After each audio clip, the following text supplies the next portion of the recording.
Hi everyone, welcome back to Shining Classes. कैसे हैं आप सब? होपफुली बढ़िया हैं। सभी को जय श्री कृष्णा, राधे राधे, राम राम। चलिए आइए करते हैं शुरुआत आज की इस क्लास की। यहाँ पर जो शाम की क्लास हम कर रहे हैं, यहाँ पर हम पढ़ेंगे सोशल साइंस, सामाजिक अध्ययन, आप एसएसटी भी कहते हैं, जो भी आप कहना चाहें। साइंस की क्लास में हम गुप्त साम्राज्य, गुप्ता की जो डायनेस्टी है उनके बारे में पढ़ रहे थे। उनमें पढ़ने तक हमने आपको जो शासक वगैरह हैं, जो भी चीज़ें थी वन बाय वन करके बताया। आज की जो क्लास है उसमें हम जो इनका साहित्य है, हर एक साम्राज्य का अपना लिटरेचर सोर्स होता है, उनके बारे में हम पढ़ते हैं। आपको मौर्य के बारे में भी बताया था और गुप्त के बारे में भी बता रही हूँ।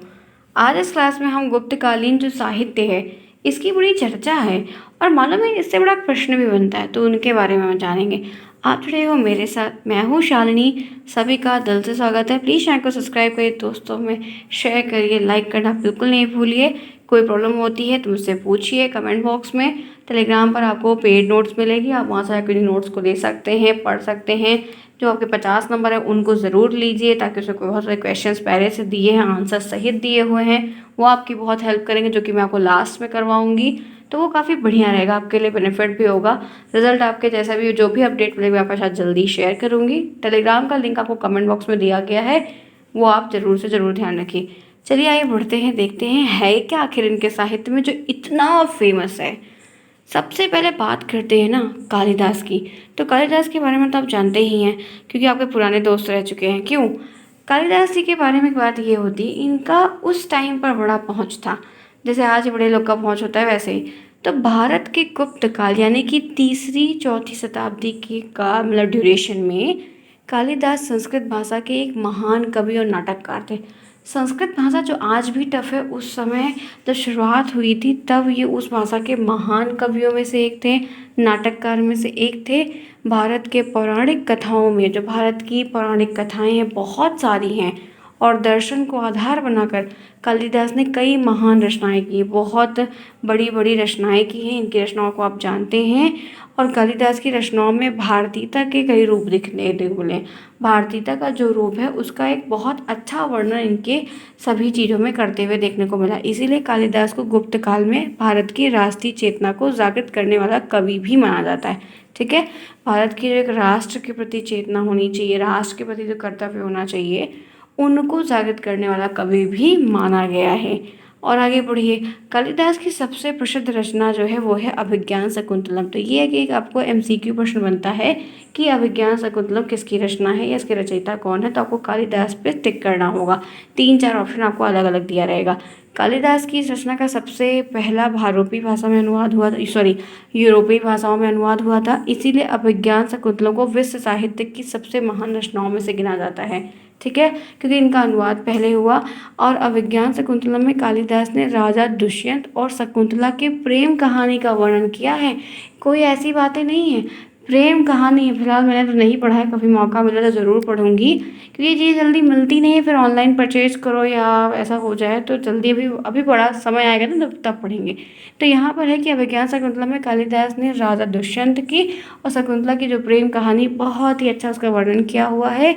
और कालिदास ने इस कथा में महाभारत के आदि पर्व से लिया गया है, महाभारत के आदि पर्व से इसको लिया गया है। तो बहुत सारी बातें हैं जिनमें कुछ रहा होगा उस समय की ड्यूरेशन के बारे में, जो समाज में धारणाएं थी, बहुत सारी बातें होंगी जो उसमें लिखी होंगी। जो लोग पढ़ते हैं तो बहुत कुछ सीखते हैं। कि कहते हैं इसमें दुष्यंत और शकुंतला की प्रेम, शादी, विरह मतलब बिछड़ना, उनका संघर्ष, फिर से उनका पुनर्मिलन, ऐसी कोई कहानी है। तो सीरियल वाला कहानी लग रहा है, शायद पढ़ेंगे कभी मौका मिला तो। इसके अलावा मेघदूतम इनकी है, कालिदास की बहुत अच्छी श्रेष्ठ कृतियों में से ये भी एक है, मेघदूतम। आगे बढ़िए, कालिदास की प्रमुख कृतियाँ। एक क्वेश्चन आपको आता है, रिसेंट के कुछ सालों में पूछा भी गया है कि 2 से 3 कालिदास की कृतियों का नाम लिखिए। तो आपको ध्यान रखना होगा कि मैं कई सारी ली हूँ। अभिज्ञान शकुंतलम पहला, विक्रमाओर्वशी दूसरा, मल्लिका अग्नित्रम तीसरा, महाकाव्य कविता है रघुवंशम चौथा, माँ कुमार संभवम और मेघदूतम। तो ये 3-4 हैं, आपको 3 याद रखने हैं। मैंने भी अपनी पढ़ाई के दौरान ये अभिज्ञान शकुंतलम, कुमार संभवम, मेघदूतम, ये पढ़ने में बड़े ईजी लगते हैं। इन्हीं तीनों को मैंने याद किया, जो कि इसे टेट में भी प्रश्न बनते हैं। ठीक है, टेट में भी प्रश्न इसके आते हैं। आगे बढ़िए, एक कवि की, इनके साहित्य की जो सोर्सेस की बात थी, इन लोगों ने उस समय रहे थे और वहाँ पे अपनी किताब में जो जो बातें लिखी थी उसमें गुप्त काल के बारे में अच्छी चीज़ें लिखी हुई थी, तो जाना गया है इनको। उसी तरीके से एक लोग और हैं, उनका नाम है विशाखा दत्त। ठीक है, विशाखा दत्त गुप्त काल में संस्कृत भाषा के महान नाटककार थे। कौन था ये बात आपको पता होनी चाहिए। विशाखा दत्त ने देवी चंद्रगुप्तम के गुप्त वंश के शासक रामगुप्त की पत्नी देवी और उनके छोटे भाई चंद्रगुप्त द्वितीय की कहानी को बेहद सुंदर ढंग से वर्णित किया। मतलब चंद्रगुप्त के समय, मतलब गुप्त काल के समय, तो वहाँ पर जो रामगुप्त थे, उनकी पत्नी, उनके छोटे भाई जो भी थे, उन्हीं के शासकों के बारे में, परिवार के बारे में वर्णन किया है। और उनकी दो महान रचनाएं और हैं, वो हैं देवी चंद्रगुप्तम और राघव नंदन नटकम में भी सबसे प्रसिद्ध रचना जो है वो मुद्रा राक्षस है। इन सारी रचनाओं को लिखा है। साथ ही साथ विशाखा दत्त जो इतने फेमस हैं वो मुद्रा राक्षस की वजह से हैं। और ये मुद्रा राक्षस का जो है ना, ये MCQ क्वेश्चन बहुत बार बनता है और हिंदी में भी आता है। हिंदी साहित्य जब टेट की पढ़ाई में इंग्लिश ग्रामर, हिंदी ग्रामर जो है उसमें हिंदी साहित्य भी है। 15 नंबर का हिंदी साहित्य भी आता है, जिसमें आपको ऐसे कवियों के पूरे नाम वगैरह याद करने पड़ते हैं। तो विशाखा दत्त मुद्रा राक्षस की वजह से फेमस है। ठीक है, ध्यान रखिएगा, MCQ आप में भी आएगा। उसके बाद बात आती है शूद्रक की। अब ये क्या है, गुप्त काल के साहित्य में शूद्रक की रचनाओं का भी काफ़ी उल्लेख है। उस समय के दौरान शूद्रक नाम से भी काफ़ी कथाएं फेमस थी, मतलब इनका भी बहुत उल्लेख था। शूद्रक का काल 6ठी शताब्दी में माना जाता है कि 6ठी शताब्दी के आसपास रहे हैं ये। शूद्रक राजा होने के साथ साथ संस्कृत के प्रमुख साहित्यकार भी थे, राजा भी थे और संस्कृत के बहुत अच्छे साहित्यकार भी थे। इनकी प्रमुख रचनाओं में मच्छी कट्टिकम सबसे श्रेष्ठ है, जो कि बड़ा अच्छा प्रश्न है। ठीक है, MCQ के रूप में अगर हम देखते हैं ना, तो यही इतनी बातें हम भूल जाते हैं, यही याद रहता है बस, और यही याद भी करना है। इसीलिए आपको क्लियर कट मैं बता दे रही हूँ। आगे बढ़िए। फिर है हरिसेन और हरिसेन। हरिसेन लिखा हो या हरिसेन एक ही है। तो कहते हैं कि हरिसेन 14वीं शताब्दी के संस्कृत, ये सब के सब संस्कृत कवि, क्योंकि संस्कृत भाषा ही उस समय मतलब इधर ज़्यादा फेमस है प्रकृति वगैरह के बाद। तो वो दोनों ने क्या किया है, समुद्रगुप्त की सभा में महत्वपूर्ण सभासद मंत्री रहे थे और बाद में फिर बहुत सारी रचनाओं को प्रयाग प्रशस्ति को माना जाता है इनकी, हरिशेन की। तो ये आपके MCQ डीएड में आता है कि प्रयाग प्रशस्ति किसकी है, तो हरिशेन की है। इसमें समुद्रगुप्त की वीरता का वर्णन, समुद्रगुप्त ने जो लड़ाई किए, झगड़े किए, जो जाके मतलब मार काट जो कुछ भी हुआ, जहाँ जहाँ पे कब्जा किए, तो उनकी जो वीरता है, जो जहाँ जीत के आए थे, साम्राज्य को बड़ा किया, जो भी कुछ किया उसके बारे में पूरा वहाँ पर बताया गया है। और उनकी रचना इलाहाबाद में एक स्तंभ में उत्कीर्ण भी पाई, इलाहाबाद के एक स्तंभ में लिखी हुई भी देखने को मिली हुई थी। तो ये हरिसेन के बारे में, या हरिसेन कहिए, उनके बारे में है।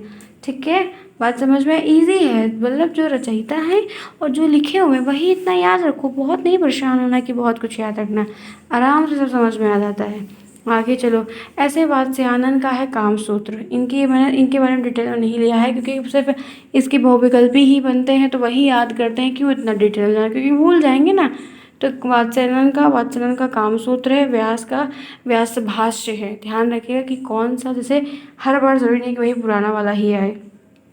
ठीक है, ये ज़रूरी नहीं कि हर बार पुराना, तो नया भी तो आ सकता है, तो इसको ध्यान रखो। व्यास में है तो व्यास भाष्य है। उसके बाद ईश्वर कृष्ण की बात करते हैं, कृष्ण की तो करिका है। ईश्वर कृष्ण की बात करते हैं तो करिका है। भृतहरि की बात करते हैं तो निधि शतक है, श्रृंगार शतक है और वैराग्य शतक है। ध्यान रखिएगा, कोई भी आ सकता है, मैं नहीं श्योर हूँ कि कौन सा आएगा। जो मल्टीपल वाला है वो बता दिया, नया भी आ सकता है। आगे चलिए। ठीक है, अब जान लेते हैं गुप्तकालीन कला का स्थापत्य। गुप्तकालीन कला और स्थापत्य क्या है। तो ये कहा जाता है और पढ़ने में भी बहुत बार आया हुआ है कि गुप्त काल की कला में बहुत सारी विविधताएं हैं, मतलब बहुत विधियां हैं अलग अलग, जैसे वास्तु का अलग, स्थापत्य का अलग, चित्रकला अलग, मृद भांड अलग, ऐसे बहुत सारी अद्भुत चीज़ें हैं जो देखने को मिली हुई हैं। गुप्तकालीन स्थापत्य कला के सर्वोच्च उदाहरण तत्कालीन मंदिर हैं, जो आज प्रेजेंट टाइम में आप इतने सारे, इतने खूबसूरत से मंदिर में जो बनावट है, जो गुम्बद टाइप से कुछ मंदिर बने, वैसे गुम्बद हमारे यहाँ बहुत कम है। ठीक है, हमारे यहाँ गुम्बद टाइप के मंदिर कम हैं, जैसे सीढ़ी नुमा बने हैं या अलग खड़े खड़े बने हुए हैं, कोन के शेप बने हुए हैं, अलग अलग शेप में बने हुए हैं। तो ऐसे मंदिरों में जो उनकी चौखट है, जो दरबारी है, दरबार का किवाड़ है, कहते हैं ना किवाड़, गेट का बॉर्डर, जो पिलर्स हैं, जो बनावटें वगैरह आज मंदिर में है, जहाँ पर हम जाकर देखते हैं, वो सारी चीज़ें उस कला के, मतलब उस कला उस टाइम पर भी हुआ करती थी। मंदिर का निर्माण का जन्म इसी काल में हुआ था। जो मंदिर आज हम जाते हैं अपने भगवान से मिलने, मैं तो अपने भगवान से मिलने जाती हूँ, तो ये चीज़ वहाँ पर जो है निर्माण उस समय हुआ था, इसकी नींव उस समय ही पड़ गई थी। और सबसे ऊंचे चबूतरे वगैरह जो बनाए गए हैं, चढ़ने की सीढ़ियाँ वगैरह बनाई गई, ये कला है, उसमें हुनर बनाया जाए, उसमें बनावट की जाए, डिज़ाइन बना जाए, फूल पत्ती घुमावदार यूं यूं पता नहीं क्या क्या बना रहता है। तो वो सारी चीज़ें उसी समय से, उस समय जो कारीगर वगैरह थे उनको उतनी जानकारी हुआ करती थी। ठीक है, तो देखिए एक बात इसमें बताओ, कुछ MCQ ऐसे आते हैं तो बड़े इजी भी रहते हैं और हम भूलते हैं। तो मैंने एक पूरी टेबल ले ली है जो आएगा बहुत। तो विष्णु मंदिर बड़ा फेमस था। ठीक है, एक मंदिर है जो विष्णु भगवान का, हमारे इष्ट देव का है। ठीक है, तो यहाँ पर ध्यान रखिएगा कि विष्णु मंदिर जो है वो यहाँ पर एक बना हुआ था जो तिगवा में, प्रेजेंट टाइम में जबलपुर मध्य प्रदेश में है, लेकिन वो स्थान मतलब तिगवा के नाम से जाना जाता है। तो कभी कभी क्या पूछता है कि विष्णु मंदिर कहाँ पर है, तब हमको तिगवा जो है वो टिक करना रहता है। उसके बाद एक शिव मंदिर है, देवों के देव महादेव जी का हमारे। तो शिव मंदिर जो है वो ये नागौद मध्य प्रदेश में है, भूमरा में है। ठीक है, कहाँ पर है, भूमरा में, भूमरा में। फिर पार्वती मैया का मंदिर है जो कि नचना कुठार के हैं, वो भी MP में है। ये सबके सब MP में ही है। ठीक है, ये भी ध्यान रखना कि मध्य प्रदेश की ही बेल्ट में सबके सब आ रहे हैं। उसके बाद ये दशावतार मंदिर जो देवगढ़ झांसी उत्तर प्रदेश, ये हमारे यूपी में है। और ये बहुत बार पूछा गया है ये मंदिर, और ये मंदिर का पेपर में अपने डीलेट में भी आया है। उसके बाद शिव मंदिर फिर एक और है जो खोह में है, नागौद मध्य प्रदेश में है। भीतर गांव का मंदिर, ये भी आपके डीलेट में आया हुआ है। मंदिर लक्ष्मण मंदिर जो ईंटों के द्वारा बना हुआ था, ये भीतर गांव कानपुर उत्तर प्रदेश में है। ठीक है, तो ये से 5 से 6 मंदिर ऐसे हैं जो डीलेट में बहुत बार पूछे गए हैं और वैसे भी बहुत सारे एग्जामों में आते हैं। तो थोड़ा सा इसके लिए जागरूक रहिए, ध्यान रखिए कि चीज़ें क्या हैं ताकि आपको समझ में आए। यहाँ तक बात समझ में आई? यहाँ तक बात समझ में आई क्लियर कट में? मुझे उम्मीद है कि प्रॉब्लम कोई नहीं होगी। यहाँ तक सभी को क्लियर? चलिए फटाफट क्लास को लाइक करिए, तब हम आगे बढ़ते हैं और 1 बाय 1 करके चीज़ों को देखते हैं, समझते हैं, तो शायद चीज़ें काफ़ी आसान हो जाएंगी और समझ में आ जाएगा। ठीक है, चलिए आगे बढ़ते हैं इसी के साथ। यहाँ तक चीज़ें क्लियर हो गई, उम्मीद है प्रॉब्लम नहीं होगी, समझ में आएगा। एक बार में नहीं आता है तो आप दोबारा देखिए, 2 बार में देखिए, 3 बार में देखिए। जो क्लासेस पढ़ रहे हैं हफ्ते भर का रिवीजन संडे को करिए, इसी तरीके से आप अच्छे से कर सकते हैं। आगे बढ़ते हैं, कुछ और चीज़ों को देखते हैं। ये देखिए, ये मंदिर है, देख सकते हैं, यही मैं आपसे कह रही थी। देखिए थोड़ा बहुत क्लियर इमेज नहीं है, ये चौखट वगैरह कैसे बनी है। देखिए किवाड़ पे यहाँ पे ऐसा ऐसा 1 2 3 लाइन, जैसे आज ज़रा बड़ा बनता है रेलिंग वेलिंग का, देखो घर में बनता है ना, ऐसे ऐसे उसके ऊपर ऐसे अलग अलग कलर से बहुत बनता है, ऐसे ऐसे पता नहीं क्या क्या बनता है। आर्किटेक्चर है भाई, सही है, अपना सा है सब। ये देखो ऐसे ऐसे बना हुआ है। उतनी फिनिशिंग नहीं हुआ करती थी उस समय जितनी आज है, हर चीज़ से काट वाट के बनाते हैं अलग अलग। तो ये मंदिर वगैरह की बात उस समय की। ये देखिए, देख रहे हैं, ये पुराने पुराने विशाल से मंदिर हैं, बहुत अलग अलग जगह पर है। तो बनावट वगैरह, गुफा वगैरह में जो बनावट हुई है, कहीं शेर बना है, कहीं फूल बना है, कहीं आदमी, कहीं औरत, कहीं कुछ कहीं कुछ, इस तरीके से बहुत चित्रकलाएं देखने को मिली हुई हैं। चलिए अब एक बात और, ये तो इनके अच्छे अच्छे पॉइंट हो गए जो मैंने आपको अच्छा ही बताई सब। ये प्रश्न बनता है तो बताया। आज मैं ये जो गुप्त काल का, ये मतलब गुप्ता डायनेस्टी के बारे में जो मैं बता रही हूँ, ये ओवर करूँगी क्योंकि हमको अब बढ़ना है आगे। तो गुप्त काल की बात करते हैं तो आज इसके जानेंगे। एक क्वेश्चन जैसे चंद्रगुप्त का आता है कि चंद्रगुप्त मौर्य के साम्राज्य का पतन का कारण क्या था, ऐसे गुप्त काल का, गुप्त साम्राज्य का भी आता है। तो गुप्त साम्राज्य के पतन के कारण का वर्णन की अगर हम बात करते हैं तो 3 से 4 लिखने को पॉइंट आपको ध्यान रखना होगा। पूछा जाता है कि गुप्त साम्राज्य के पतनों का कारण का उल्लेख करिए। तो पहला है अयोग्य उत्तराधिकारी। अब जब अच्छे अच्छे शासक मर गए और उसके बाद जो है जो लोग आए उनमें वो दम नहीं था, वो बात नहीं थी, कोई सुनता ही नहीं था। तो फिर बस काटा खाया चला गया कि जब दम नहीं है तो कोई नहीं सुनेगा ना आपकी। तो ये अयोग्य उत्तराधिकारी होने की वजह से इनका सब खत्म होता गया। विदेश के लोग आए, खाए, आपको मारे और लूट के भी ले गए, कब्जा भी, जिसमें खाए उसी में छेद किए, कहते हैं ना। तो वो यही यही यही हुआ और ये सब के सब बेवकूफ़ ठहर के बैठ गए। उसके बाद बेवकूफ़ बन ही गए। फिर नई नई शक्तियों का उदय, नए नए जो छोटे छोटे प्यादे थे, जैसे देखो मैं एक छोटा सा एग्जांपल देती हूँ, बुरा मत मानना। जैसे कुत्ता भौंकता है, ठीक है, एक कुत्ता भौंकता है और कुत्ते के साथ जो उसके छोटे छोटे पिल्ले रहते हैं वो भी भौं, दम नहीं है। काट नहीं सकते और उनको भी मारने चाहो तो सबके साथ मार, लेकिन अगर कोई चीज़ है उसकी माँ अगर भौंक रही है, कुतिया भौंक रही है, जो कुतिया होती है या कुत्ता होता है जो भी है, वो भौंक रहा था उसके साथ जो उसके पिल्ले 5-6 रहते हैं, छोटे छोटे 1-1 महीने के, 2-2 महीने के, देखो वो भी लगे रहते हैं, एकदम टॉन्ट करते रहते हैं। तो सेम उसी तरीके से जब ये राजा लोग का इतना बहुत, कुत्ते को सारी चीज़ें अच्छी तो थी नहीं, बुराइयाँ बहुत रही होंगी, बहुत लोगों को बहुत सारा देखने को मिला होगा, तो जो छोटे छोटे लोग घात लगा के बैठे थे कि एक ना एक दिन तो ये ख़त्म होंगे, तो सेम तरीके से जब इनके शासक कमज़ोर हो गए तो ये जान गए कि अब इनको, उनके ऊपर हम कब्जा कर सकते हैं, तो नए नए प्यादे अच्छे से निकल के आए और मारे काटे कब्जा के लिए। उत्तराधिकारी को निश्चित नियम का अभाव था, कोई नियम वगैरह नहीं क्लियर थे, बहुत सारी चीज़ें थी उत्तराधिकारी वगैरह, फिर आगे चल के और भी कुछ नहीं रहा, तो सब खत्म होता चला गया।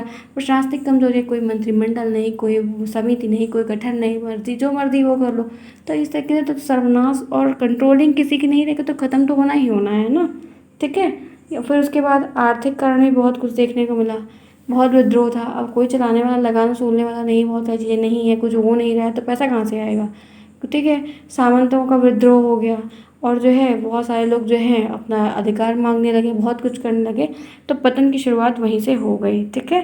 तो ये रहे ढेर सारे कारण जो मैंने आपको बता दिए। अब देखिए दोस्त, सिंपल सी एक सीधी 100% बात में से एक बात, जो गुप्त काल का इम्पोर्टेंट था वो मैंने बता दिया। अब मुझे आपको इसके बाद जो क्लास लेनी है वो हूणों के बारे में बताना है और हर्षवर्धन के बारे में बताना है। हर्षवर्धन के बारे में भी है, ठीक है, वो पूरा बताऊंगी, हूणों का आक्रमण वो पूरा बताऊंगी। उसके बाद हम स्विच करेंगे नए चैप्टर की तरफ, क्योंकि हमें अब जल्दी से रफ्तार बढ़ाएं। एक बात ये ध्यान रखिएगा कि ये जितनी क्लासेस हो रही हैं ये सारे हिस्ट्री में से, इसके बाद भी हिस्ट्री है वो गुज्जर प्रतिहार वालों के बारे में है तो बताऊंगी, लेकिन उसमें प्रश्न बड़ा कम आता है। सबसे ज़्यादा अगर प्रश्न आता है तो ये गुप्त काल, चंद्रगुप्त का काल, हूणों का आक्रमण, अशोक के बारे में और हर्षवर्धन के बारे में, इन्हीं से ज़्यादा बनता है, बाकी फिर उतना बनता नहीं है। तो जो इम्पोर्टेंट वाला है उसको रुक के खूब आराम से सब बता रही हूँ, ठीक है। तो चलिए फ्रेंड्स, फिर अभी ये क्लास हम करते हैं ओवर। आप लोग की जो क्लासेस है शाम की वो आपकी रात में 9 बजे होगी, इतना ध्यान रखिएगा। समय पर आइए, पढ़िए, ऐसा स्माइल करते रहिए, कोई दिक्कत है तो पूछिएगा। नोट्स परचेज करनी टेलीग्राम पर करिए, हमेशा लाइफ में काम आएगी, आप उससे कुछ बहुत अच्छा सीखोगे और मेरे से पहले पढ़ भी लोगे, ठीक है। Bye bye, take care, see you soon.